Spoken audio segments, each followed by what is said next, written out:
So ngayon guys, ito naman ang ating close up look, ang Caster K 220H second version.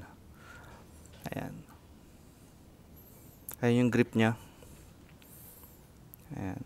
Kikita siya ng buong buo.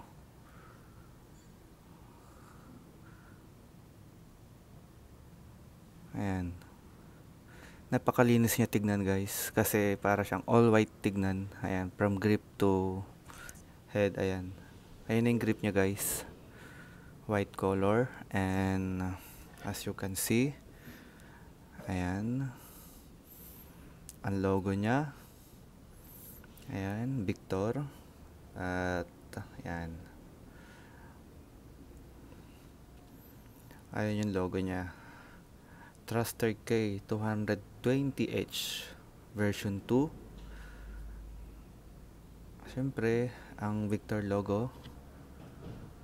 Ayan. Ang frame niya, napakaganda guys. Napakagaan nito ipalo guys, na ay sobra. Kaya gustong gusto ko rin itong gamitin pag naglalaro ko ng mga tropa ko. Ayan. Ayan. So, white color. And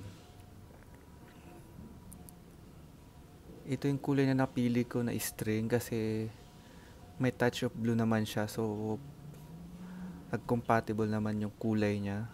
Yung string sa itong handle, sa mga frame na may touch of blue. So, okay naman siya.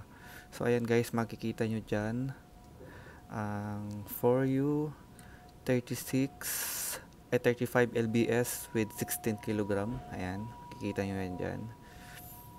Up to 35 lbs ang tension na pwedeng ilagay dito. 4U siya guys. At may 16 kg.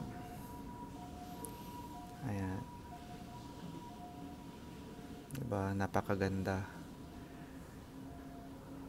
Ayan. So, ang nilagay kong tension dito guys ay 28-30. Ayan. Next na magpapalagay ko siguro up to 35 naman siya. So, papalagyan ko ng mas mataas na tension next time. So, for now is 28-30 po siya.